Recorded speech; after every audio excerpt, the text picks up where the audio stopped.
A Argentina tem uma extensa literatura ufológica, com registro de casos impressionantes que vêm de longa data. Muitos dos quais confundidos pelas testemunhas como fenômenos paranormais e, portanto, não chegaram aos ouvidos dos pesquisadores. Outros, ao contrário, foram intensamente pesquisados e analisados, como o caso que veremos hoje.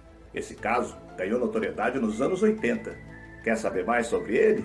Então permaneça aqui no Placebo. Eu sou Sidney Góes. Vem comigo que no caminho eu te explico.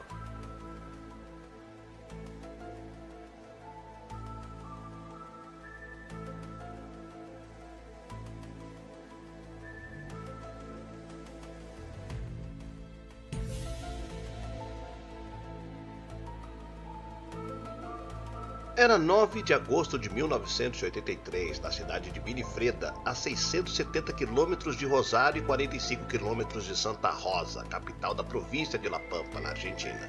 E lá estava Júlio Plattner, um consultor de empresa de cereais de 33 anos de idade. Era casado, pai de 3 filhos e bastante respeitado na região. Nesse dia, às 7h30 da noite, ele retornava para casa após visitar a fazenda de Antônio Fischer. No caminho de volta, teve que parar o veículo para abrir a porteira e, ao descer do carro, percebeu uma forte luz que aumentava, o fazendo cobrir os olhos para não ficar cego.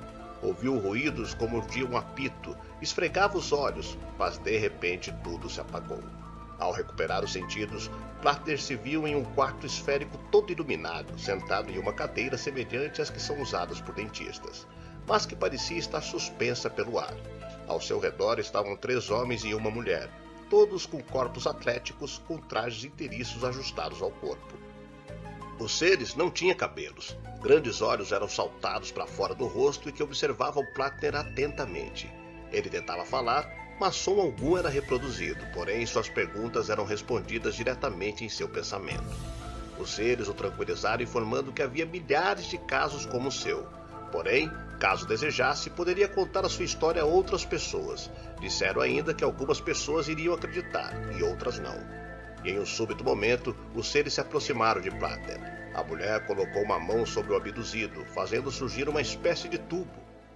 Tal objeto era branco, quase transparente, e foi colocado no punho de Plattner. O mais assombroso é que o consultor não sentia qualquer contato com seu corpo, mas podia ver as mãos das criaturas bem como o objeto. Os seres ligaram uma parte na dobra do seu cotovelo, fazendo o sangue do homem jorrar até a parte rígida do instrumento.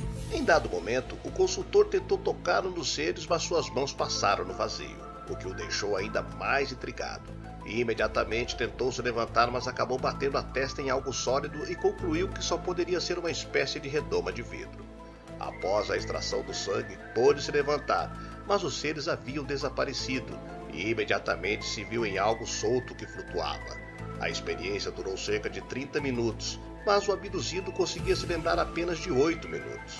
Quando se deu conta, notou que estava sem seu relógio, sem blusa, jaqueta que vestia e também não se lembrava do seu anel de casamento. Curiosamente, ao tentar caminhar ainda dentro da nave alienígena, instantaneamente se viu dentro da caminhonete com as mãos sobre o volante. Altamente surpreso, olhava para os lados e quando tentou arrancar o veículo levou outro susto. Sua caminhonete estava a 19 quilômetros da porteira da fazenda. De volta para a estrada, recordando a experiência, lembrou-se de que a porteira não poderia ficar aberta por causa dos animais e decidiu retornar ao local. De frente à porteira aberta, observava um objeto em formato esférico iluminando todo o local e decidiu fugir imediatamente. Mas ele estava certo que sua experiência era fruto de algum delírio momentâneo e aos poucos foi se tranquilizando. Após chegar ao trabalho, permaneceu em silêncio, revelando apenas a sua família quando chegou. Naquela noite não dormiu. Imagens apareceram em sua mente. Sentia ardência nas marcas deixadas. No dia seguinte voltou ao local e pôde comprovar que estava equivocado. Não era delírio, pois havia um rastro de pneus na estrada e na frente da porteira sulcos diferentes e confundíveis de sua caminhonete. Ainda assim se negou a crer e foi procurar Adolfo Pizarro, um médico conhecido na região. Lá suas marcas foram examinadas, mas nada foi conclusivo. Posteriormente, notaram que as pistas mais claras sobre o fato foram os efeitos observados sobre os animais da fazenda de Fischer. As marcas de pneus do carro, cabos de telégrafo cortados que passavam sobre a porteira e uma estranha explosão ouvida a muitos quilômetros. Tempos depois, a doutora Ana Priotti, uma bioquímica famosa, após analisar as marcas no braço de Plattner, concluiu que a extração de sangue foi realizada de maneira não convencional, pois não existia furo. Indicou diferenças de tamanho dos cortes, elevação da pele na dobra do cotovelo como se fossem realizados por sucção.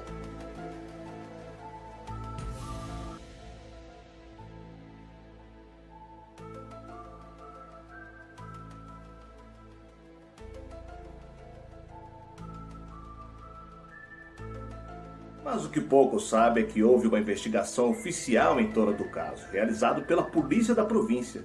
Tudo aconteceu quando o médico que consultava o abduzido em sigilo passou todas as informações. A partir daí, o chefe de polícia passou a intervir diretamente no caso, juntamente com os membros da prefeitura de Vinfreda. O curioso é que nenhuma informação jamais foi divulgada.